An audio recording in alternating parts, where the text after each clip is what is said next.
Hey everyone, I'm back with a card share. I'm gonna do this video and then I can clean up my desk so I can make another card that I have to make. So it'll be probably the same video, two parts. So first, for this card, this is a congratulations card for an engagement. Let me show you what I used and then I'll show you the card. So it all centered around this Have a Spine die from the Greetery. I'm going to show you the website because a lot of people ask me for the website, and I usually do this. So there's the website. This is the regular size. There's actually two dies in here, two sets. There is the spine die that creates the book, and then there's another one that's an accessory die, which is the little heart locket and then all the little accessories to go with it. You'll see it on my card.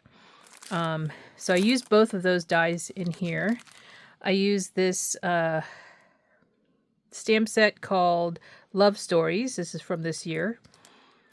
And then I also used, did I use this one? Yeah, I think I used the congratulations out of this set.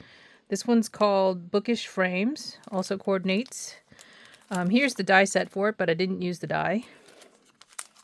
I did use this stamp set as well. This is the Christmas version, Bookish Holiday Frames. I used this frame right here and the coordinating die. And I also used a couple of other things. These are some old Cosmo Cricut pockets. They're vellum envelopes, and I just cut the top of the envelope off. I used the one that says love. I used this little library tags, and I don't know if these are also Cosmo Cricut because I took off the backing there, but it has the pockets. I put this library card inside this envelope here so we could write our message on it since it is a book card. This is the ink that I used. This is Weather Vane. I like to use this when I don't want like a really dark, strong black. So I'll use that. And then this is Paper Tray Inks Luxe Vellum Luxe Gold cardstock. And you can tell it's white on the back and gold on the front, gold foiled. Very nice thick cardstock, good for die cutting. This is where I started with my color palette. This is a Stampin' Up! Piece of paper that I had in a collection. I don't even know which collection it is, but it is, I think, sort of wedding related because on the other side there's lace. But I had this laying around as a scrap, so I used it. I coordinated that color with this blush pink from the Stamp Market, so it goes very well in terms of a solid for that. And then I used this, again, Cosmo Cricut. This is from Tuesday Morning, I believe, which, of course, those are all gone now. This is a vellum stack that Cosmo Cricut put out many, many years ago. 2014. I used a piece of paper out of here for the envelope, and you'll see that in a second.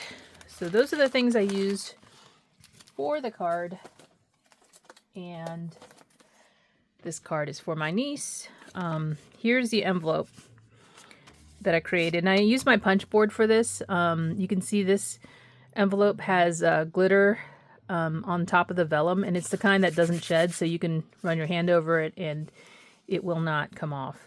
And then I had extra die cuts because I cut the locket and all the accessory pieces twice. I cut it in gold and then I cut it in pink cardstock, in that blush pink.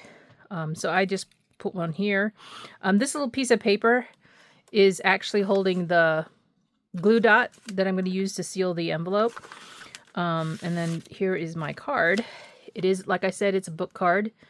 So it has that, what do you call it, Designer Series paper as the spine, the blush pink solid cardstock for the front cover of the book. And if you'll notice that the keys actually jingle around because they don't jingle, but they move around because they're not glued down. Oh, I didn't show you the gold embossing powder that I use. It's from Simon Says Stamp, if you're wondering. And then there is one of the stamps that I used that I showed you, and it's a Jane Austen quote. It says, "My heart is and always will be yours, Jane Austen. They got engaged last week, my niece and her boyfriend.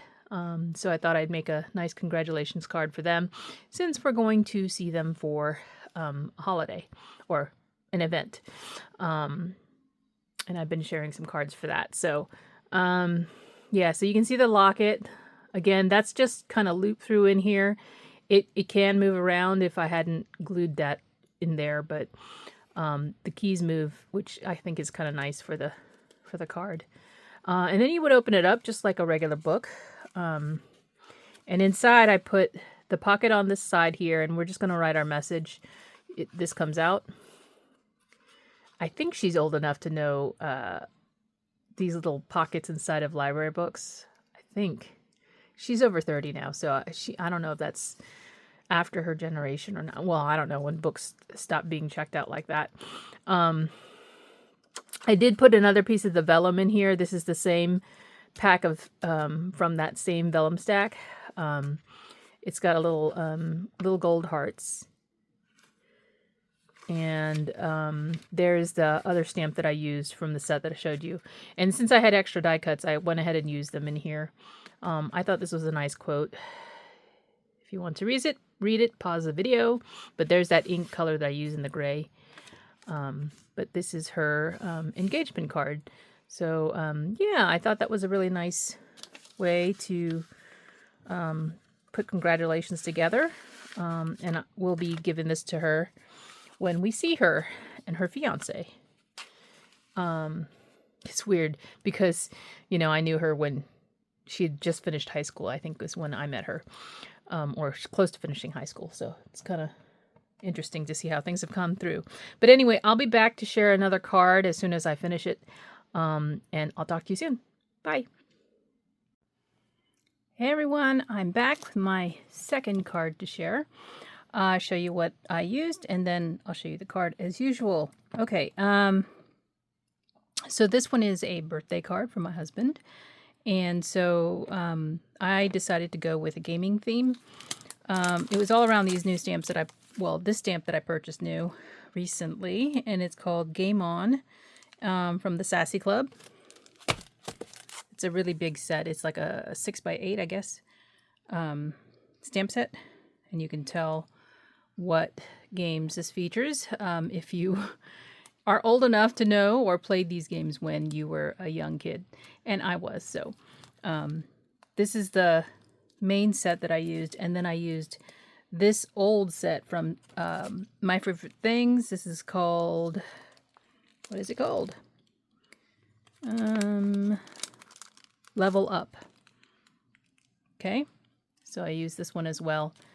And this one actually does have a coordinating die, which I don't know if you can get anymore, but you know what this looks like, right? And then I use this die from the Greetery as well, just because I like this pattern here. Kind of not true traditional, more modern looking. So I use this for a layer. And I used this True Black cardstock from Paper Tray for my card base. I used these two inks from the Stamp Market simply because they match the embossing powder I'm going to show you. So Cherry Kisses and Cobalt. And then I've had these in my stash for many years. I hardly ever use them, but they came in handy this time. So these are the colors I used. Fluorescent, Neon Yellow. Let's see, Rouge, Wave, and the last one is Aqua. So those 4 colors plus this fine detail embossing powder from Simon Says Stamp. So those are the 5 colors I used. And then here's my card. Okay, so obviously you want this dark background here, kind of like the game shows.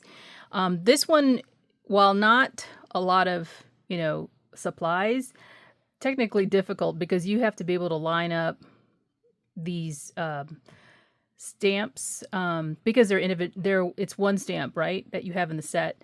And luckily I have one of those Stamparatus platforms where you can actually move the cover or the lid over.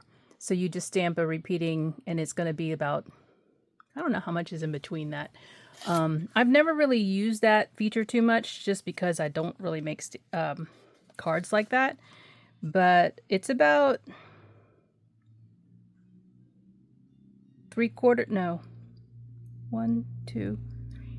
5/8 in between each individual stamp there, which is kind of nice if you want it to all land the same. So what I did was I stamped this first, and then heat embossed the white, and then I put the next stamp on, which is this one. I took that one off. I put this one on because I was working from the top down, and figured out where I wanted it, and then I actually moved the lid over one notch to see where it would land. It landed almost in the middle, which is great because it worked out, well for me. And then after I embossed this row right here, I left the stamp on the platform, this stamp, and then put this one on so I could figure out how far I needed it down. So I did the same thing with these next two rows, and then this little guy down here, which is, the player. So I thought it turned out really well. It looks so great on this black cardstock because it's really dark color. And then on the inside, I just cut that layer in white and then stamped in the blue ink that I showed you and the red ink as well. And I'll write my message on the inside. So pretty simple card, but it took some time to be able to line this all up. Now the vertical distance here, you just look on the grid of your Stamparatus lid, and you can see how many grid lines that far apart you used, and you would repeat that here. Now here is a little bit different because in the game you do have some distance between the player and all of the Space Invaders. Actually, there's a whole set of, I don't know what you call them, like shields in front of you, but there wasn't one of those stamps in the actual set, which is interesting. So yeah, this is my card, and of course I got the envelope ready. I just picked again something that would coordinate with some of the colors that I used so that I'd be ready to go. So yeah, that's the card, and I hope you enjoyed my share, and yeah, talk to you later. Bye.